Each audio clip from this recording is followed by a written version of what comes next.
The poetry of potential. Legend of Bo Jackson. Storm warning. Bo wasn't born. He was summoned. A thunderclap in shoulder pads. A sonic boom sent from on high. A cumulonimbus crashing through a clear blue sky. Some squalls only strike once in a lifetime. You don't prepare for them, but you remember them. Bo was one of those gems. A 4.12 in the 40? That's not a sprint. That's a lightning strike. The fastest 40-yard dash ever recorded. Not timed at the combine.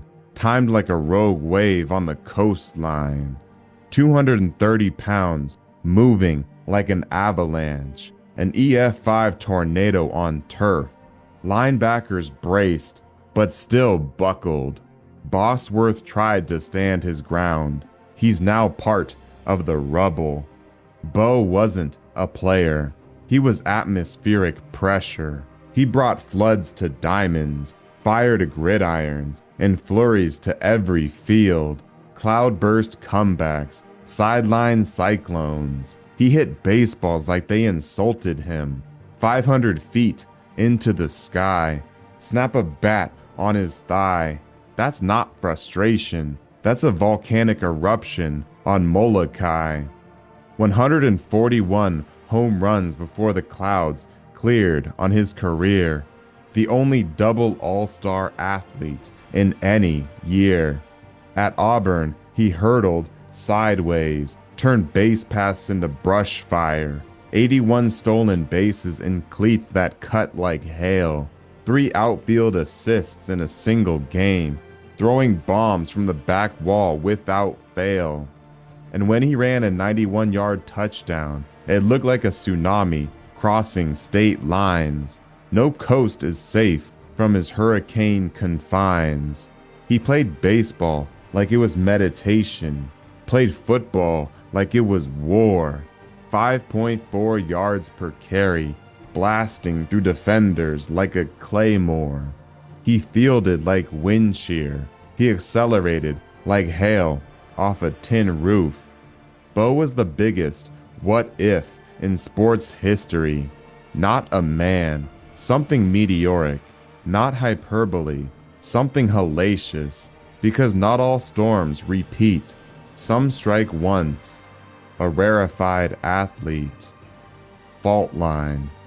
Every earthquake starts in darkness. His hip was a fault line. An acetabulum built on the San Andreas. One awkward tilt. One dislocation. Avascular necrosis. A seismic shift felt across both leagues.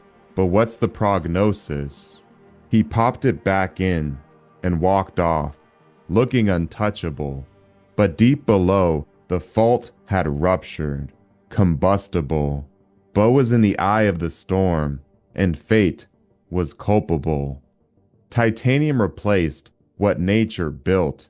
He returned. 16 home runs with an artificial hip, but imagine the pain, remade from a weather strip. Bo was the biggest what if in sports history. A rock fall destined for the hall. A hailstorm in highlight reels. A name passed around like folklore. A barometric anomaly, impossible to ignore. Aftershock. Then he disappeared. No victory lap, no tribute, just fog, silence. Gone fishing, gone like morning dew after a night storm, gone like a locust swarm of biblical form. Only Tecmo Bowl gamers remember how he still runs like the wind, where he's unstoppable code, programmed to echo like a light-emitting diode, a digital disaster on repeat. He once said, "I'd trade it all just to jog without pain," coming from the rain itself, the once tornado now wilted from fame.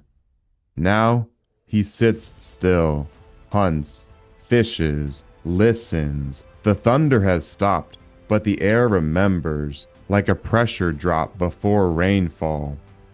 What if he stayed healthy? What if he picked one path? What if we had 10 seasons, not 10 flashes of weather's wrath? Bo is the biggest what if in sports history. Maybe what if is the point. Maybe he was here to shatter the curve, redefine the limit, burn bright and shed light on the max revolutions per minute. Like a Category 5 on the Caribbean, like the perfect storm that fades into oblivion. Because storms like Bo only hit once, and when they're gone, we're left with broken branches at dawn, and stories that start with once upon.